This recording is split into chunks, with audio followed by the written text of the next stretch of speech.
Here is the paradox.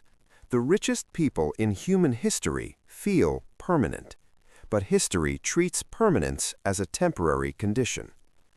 Look at a world map at night. The lights trace fiber cables, ports, server farms. It looks alive. It looks inevitable. It looks owned. We are told that today's tech billionaires are different, smarter, cleaner, untouchable. Men who built empires from code instead of blood. But every age says that. Every empire believes it has escaped the pattern. As a financial historian, I study ruins, not broken systems, successful ones. Systems that worked exactly as designed until they finished their job. In 1900, the richest man on earth was John D. Rockefeller. His fortune controlled energy, transport, and politics. In 1913, he helped shape the Federal Reserve.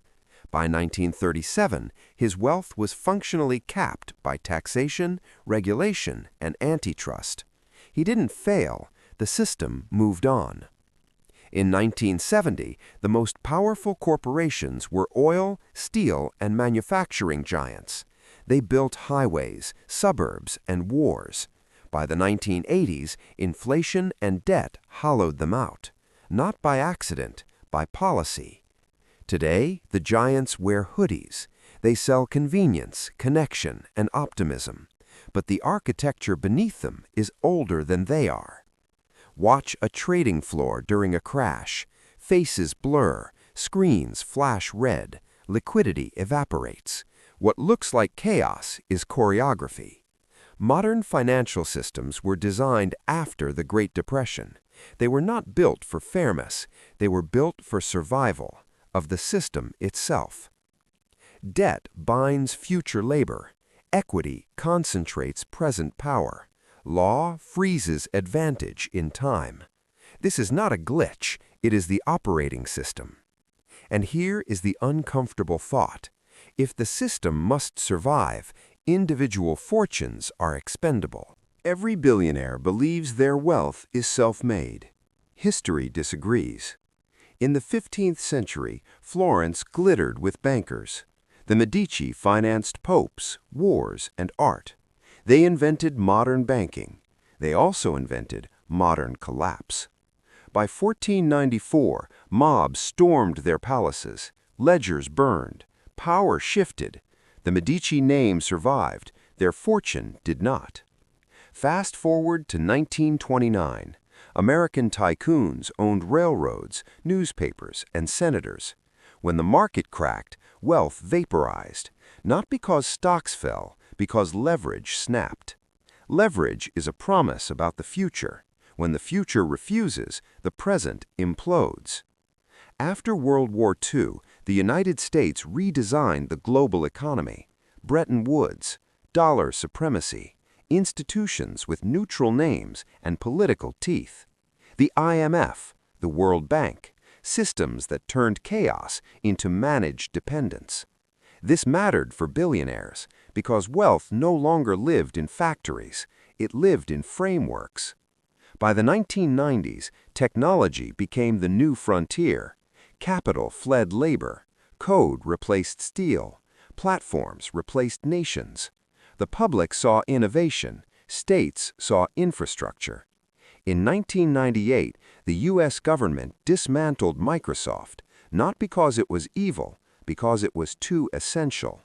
That is the rule. When private power becomes systemic, it stops being private. Tech billionaires sit inside this paradox. They own networks they cannot leave, markets they cannot destabilize, systems that will outgrow them. Their wealth exists on balance sheets, priced in currencies managed by states, protected by laws written for continuity. History shows what happens next. The system rebalances, regulation tightens, taxes rise, narratives shift. Not to punish success, to preserve order.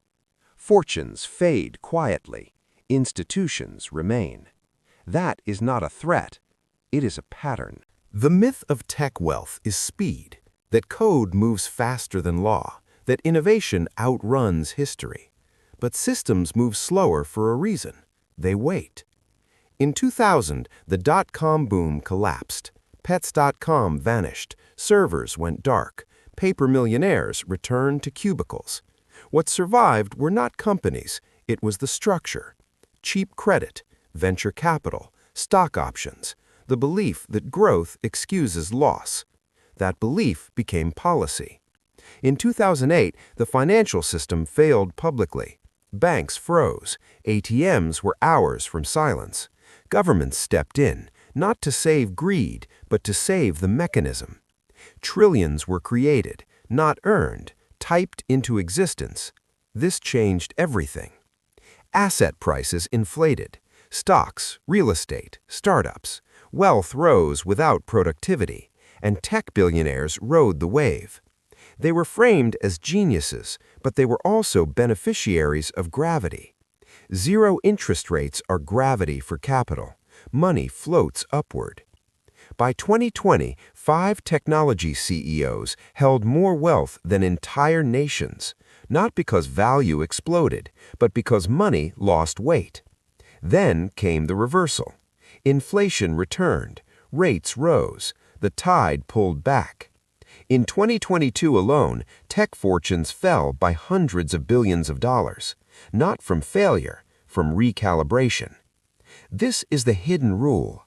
The system allows excess only temporarily, enough to build infrastructure, enough to reshape behavior. Then it corrects. Not violently, administratively. Through taxes, regulation, antitrust, and the quiet rewriting of what is allowed. Billionaires rarely die poor, they die normalized. Their power diffused, their influence diluted, their wealth absorbed into pensions, funds, and public balance sheets. They become footnotes, case studies, warnings. The system does not hate them. It uses them. Look at a cap table. It tells a story governments understand. Founders at the top, investors beneath them, public markets waiting below. It looks like ownership. It is actually sequencing. In the 19th century, railroad barons built America. They owned tracks, land, time itself. By 1907, the panic hit. J.P. Morgan organized rescues in his library. Then Washington rewrote the rules. The rails stayed, the barons did not. Today's tech platforms are digital railroads.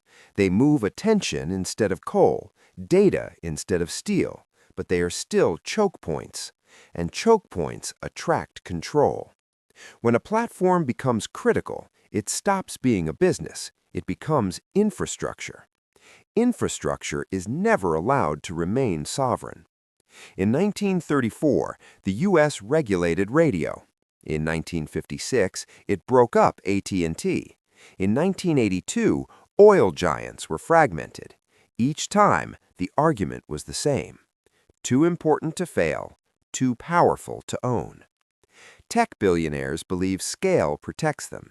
History says scale exposes them, because scale creates dependency, and dependency invites intervention. Maps change, borders shift, but systems persist. What looks like innovation from the inside looks like risk management from the state. This is why antitrust hearings feel theatrical. CEOs apologize, lawmakers posture, stocks wobble. But behind the cameras, the negotiation is calm. How much power will be surrendered to keep the machine running? Because the goal is not collapse, it is continuity. Founders trade control for longevity, shares for immunity, influence for survival. Over decades, ownership thins. Boards replace vision. Regulation replaces intuition. The founder becomes a symbol, then a liability, then a memory. The company remains. The system absorbs it. This is how wealth dissolves without drama. No guillotines, no riots, just paperwork, and the quiet realization that the future was never theirs to own. There is a psychological comfort in believing wealth is deserved. It makes inequality feel earned, temporary feel eternal. But systems reward timing more than talent, position more than virtue. In 1837, land speculators were kings. They borrowed against expansion, against destiny. When credit tightened, paper empires folded. In 2006, homeowners did the same. So did banks. So did governments. Belief always outruns math. Tech billionaires are not immune to belief. They believe platforms equal permanence, that network effects are moats, that users are loyal. History is cruel to loyalty. Ask MySpace, ask Nokia, ask Yahoo. The public doesn't leave systems out of rebellion, they leave out of convenience, and convenience is always temporary. There is another illusion, that wealth equals freedom. But extreme wealth creates visibility. Visibility attracts constraints. The more you own, the more rules surround you. Security, compliance, political expectation. In 1917, Russian industrialists learned this overnight. Their factories were essential, so the state took them. In less dramatic ways, the same logic applies today. When wealth threatens stability, stability wins. Tech fortunes are especially fragile because they depend on trust, in platforms, in data, in currencies that are not neutral. Money is memory enforced by law, and law answers to power. As demographics shift, as voters age, as debt compounds, the social contract rewrites itself. Taxes rise quietly, inheritance shrinks, capital becomes public necessity, not because of envy, because of arithmetic. Every system eventually asks, who pays for continuity? The answer is never the future. It is always the present elite. This is not revenge. It is maintenance, and maintenance does not care who you are. Watch the life cycle of an empire on fast forward. A startup garage, a unicorn valuation, an IPO roadshow with glossy slides. Then, silence. In 2012, Facebook went public. Lawmakers barely understood it. By 2018, they summoned its founder to testify. Power had shifted from novelty to necessity. This arc repeats. In the 1700s, the British East India Company was innovation, private, efficient, smarter than government. By 1858, the Crown absorbed it, because sovereignty cannot be outsourced forever. Tech billionaires sit atop systems funded by states, educated by public schools, protected by courts, stabilized by central banks. Their independence is curated. When markets fall, liquidity appears. When risks grow, rules arrive. When fortunes swell too large, narratives turn. Success becomes extraction. Innovation becomes exploitation. Vision becomes threat. The story changes first. Policy follows later. This is how societies prepare themselves psychologically, before redistribution, before regulation, before dilution. People rarely notice the transition because the interface stays familiar.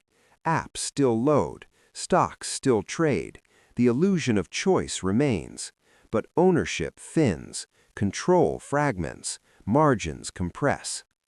The billionaire adapts, sells shares, moves capital, builds foundations, not to escape the system, to negotiate with it. History shows the outcome. The system always gets paid, not through collapse, through patience. And patience is the most powerful force in finance. There's a reason modern wealth feels trapped. Billionaires talk about exit plans, Mars colonies, bunkers, crypto wallets. But every escape fantasy reveals the same fear, that the system remembers. In 1971, the United States ended the gold standard. Money stopped being a thing. It became a promise backed by force. From that moment, wealth became abstract, digits, claims, access. You can move digits across borders. You cannot move the system that prices them. Tech fortunes live inside this abstraction. Valuations depend on multiples. Multiples depend on growth. Growth depends on consumption financed by debt. Debt is the quiet engine. In 1945, global debt was manageable. By 1980, it was structural. By 2020, it was irreversible. Governments cannot repay it. They can only roll it forward. That creates a need, permanent growth, permanent taxation, permanent monetization. Tech platforms are perfect for this world. They measure behavior. They monetize attention. They normalize subscription. But permanence cuts both ways. If a system requires endless revenue, it cannot allow endless private accumulation, so it trims, through inflation, through dilution, through regulation that arrives disguised as safety. This is why fortunes erode without confiscation, why billionaires age into millionaires, why heirs inherit symbols, not power. The public thinks wealth disappears through mistakes. History shows it disappears through design. Because systems that must last cannot afford winners who do not rotate. Stagnant elites break legitimacy. Rotating elites preserve it. So the system cycles its champions, industrialists, financiers, technologists, each convinced they are final, each proven temporary. The machine does not reset, it metabolizes, and what it cannot metabolize, it neutralizes. In a future history book, it will not list net worths, it will chart flows. In 2055, analysts will look back at the 2020s. They will mark the moment tech wealth peaked, not because innovation stopped, but because integration finished. Once platforms became utilities, growth slowed. Once growth slowed, multiples collapsed, not overnight, gradually, quarter by quarter. The billionaires' response was predictable: buybacks, layoffs, lobbyists, narratives about efficiency. But efficiency is the language of decline. In the 1930s, rail companies spoke it. In the 1970s, automakers did. In the 2000s, banks followed. Each time, the same outcome: public support, private sacrifice. The state does not seize wealth. It socializes risk. Returns follow later. Pensions absorb shares. Index funds dilute founders. Taxes skim quietly at scale. Nothing feels revolutionary. That is the point. By the time a fortune feels smaller, its owner is older, more cautious, less confrontational. Power transfers politely. This is why today's billionaires fund think tanks, why they seek legitimacy, why they trade disruption for stability. They sense the curve bending. History does not end with collapse, it ends with normalization. And normalization is where empires go to be forgotten. They will say the system failed, but it did not.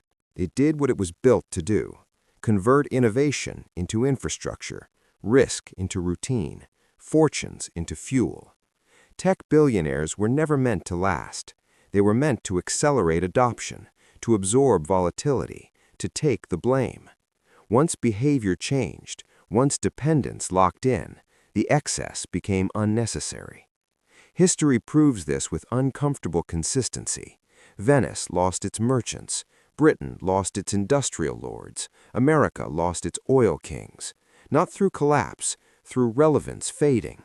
The system prefers quiet endings, because quiet endings preserve belief. Belief that the game is open.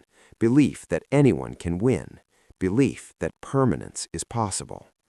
Debt ensures participation. Dependency ensures obedience. Rotation ensures stability. This is why the system feels inescapable, because it is not designed to be escaped, only inherited. If tomorrow every tech billionaire vanished, the apps would still open, the markets would still clear, the debt would still compound. That is the final illusion, that wealth is power. In reality, wealth is a lease, granted temporarily, revoked politely, forgotten quickly. The system does not crown kings, it rents them. And when the lease expires, it does not apologize. It simply moves on, leaving behind a quiet truth. The future was never theirs. It was already owned. And history will record this not as tragedy, but as design, repeating patiently. Long after the names fade, the interfaces persist, and the system continues breathing through generations without remorse forever.